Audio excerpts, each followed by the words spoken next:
May the words of my mouth and the meditations of all of our hearts be acceptable in your sight, O Lord, my rock and my redeemer. Amen. Please be seated. So we had wonderful Shrove Tuesday Lenten supper, pancake supper Tuesday night. It was so much fun. There were plenty of pancakes, plenty of syrup, all different kinds. We enjoyed all of the sweet and the buttery things and bacon that some of us might give up during Lent. And the EDS kids were playing pin the pancake on the frying pan and having pancake flipping races, racing sticky circles around the tables where we all sat. And as people were gathering for the feast, there were a bunch of us out in the churchyard burning last year's palms from Palm Sunday to make the ashes for Ash Wednesday, the next day. It was a smoky, fast fire and lots of flames on a dark, chilly night. It was fun to gather around. The next day I sifted the ashes and mixed them with sweet nard, a precious holy oil from Jerusalem. The oil was blessed by Archbishop Suhail Dewani, who's the Anglican bishop in Jerusalem. And we were fragrant worshipers during Ash Wednesday services when we came together to exchange the peace. We wear a cross of ashes on our heads at Ash Wednesday to remind us of God's presence among us and of Jesus' preparation for his earthly ministry. I usually remember the cross I'm wearing on my own forehead when I look at one of you wearing the cross, because I don't see myself. So I see that in you wearing your crosses. But the way we had the nard mixed in, there was another sensory element to remember the cross. And as we all walked, I remembered my cross. I think I might actually wear a little nard during Lent this year to remind myself of God's presence with us as we prepare. It's with God's presence and with our intentional preparation that we meet this first Sunday of Lent. Our gospel tells us today of Jesus' 40 days and nights in the wilderness. The Holy Spirit, as we heard, led him there after his baptism by John in the River Jordan. And the first thing that the gospel tells us today, right? The first thing the gospel tells us today is that Jesus fasted, and at the end of his time in the wilderness, he was famished. We learn that Jesus fasted and was famished before we know anything else about the temptation and the three temptations that the gospel tells us about. The first temptation has to do with earthly power and control over his future.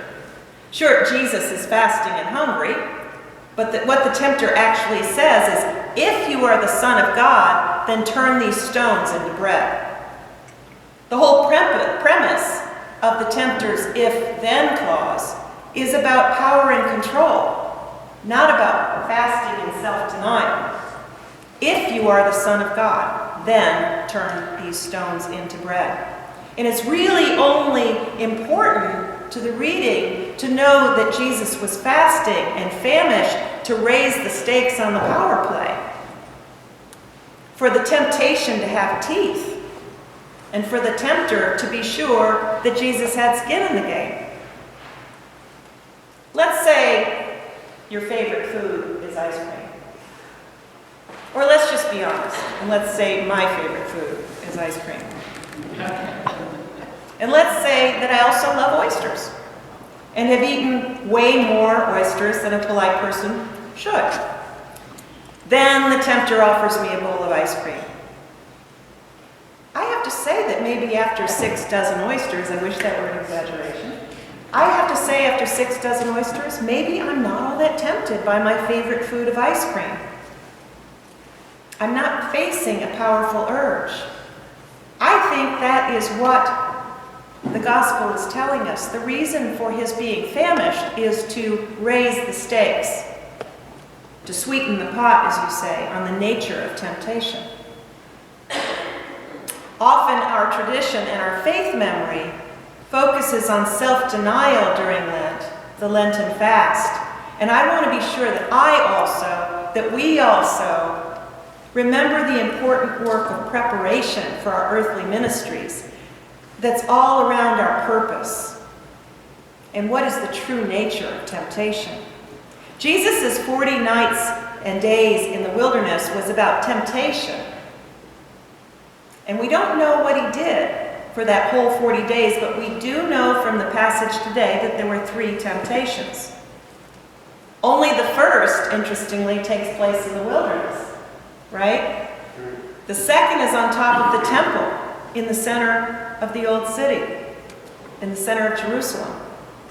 And the third is on a high mountain, we don't know where, but it overlooks all the kingdoms of the world.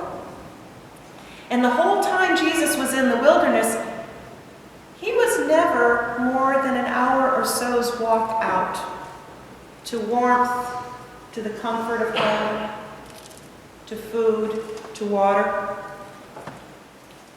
There's a place in Jerusalem that you can stand up on Mount Scopus. It's kind of a ridge of mountains that goes across opposite the Kidron Valley, opposite the Holy City. And so from Mount Scopus, where you stand, you look out over the Kidron Valley and across to the Dome of the Rock and to the Holy City. You turn and look the other way, and you see the vast expanse of the wilderness. Right on the edge. It's a liminal space. You see the wilderness dotted as it would have been in Jesus' time with ancient villages that have been there for thousands of years. You see roads. That's new that they have tarmac on them. You see Bedouin villages. You see herders, Bedouins out with their sheep and their goats. And you see the Israeli settlements. That's a very new part. But all those other features would have been there at the time Jesus was there.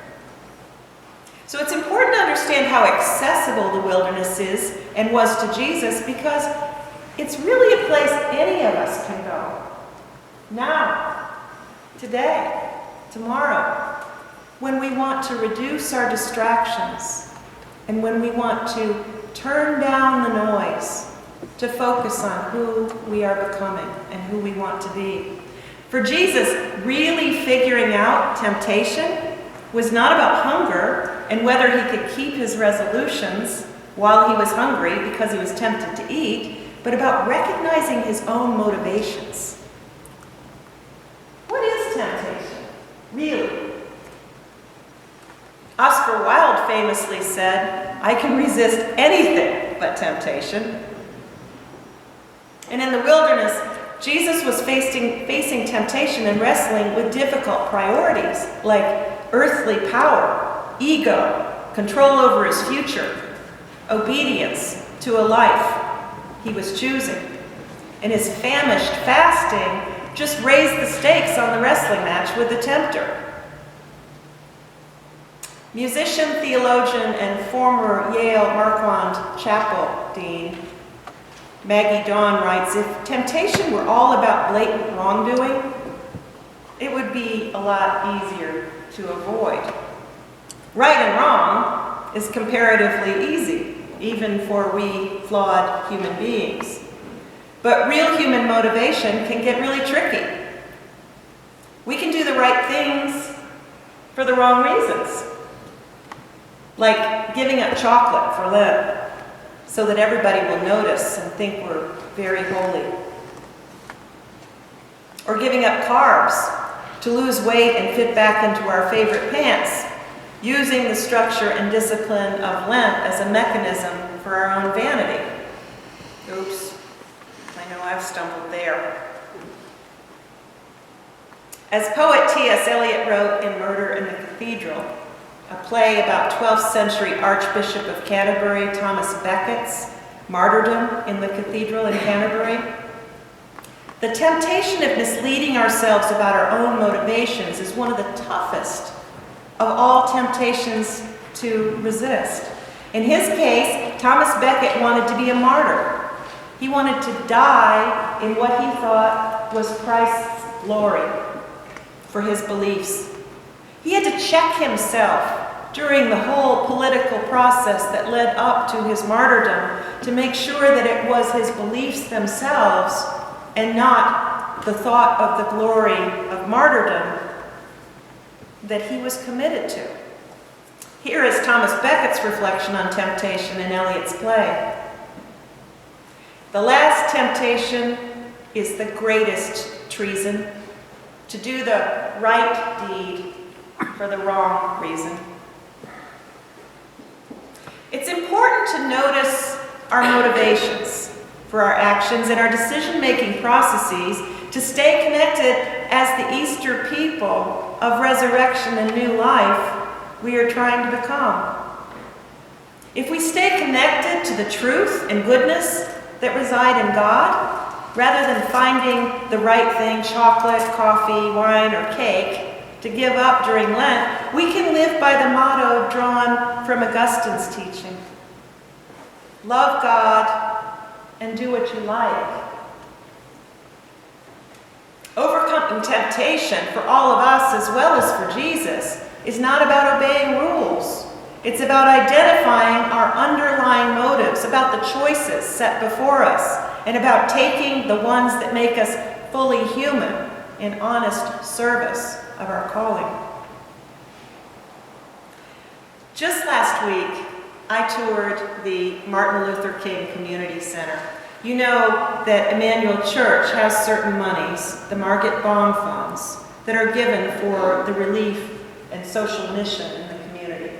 And we give a portion of those funds to different ministries around Newport, including the Martin Luther King Center, because we know that they are better situated to understand the needs and better equipped to meet those needs than we would be if we reproduced those ministries here. And as you know, the Martin Luther King Community Center, I know a lot of you volunteer there and are very active.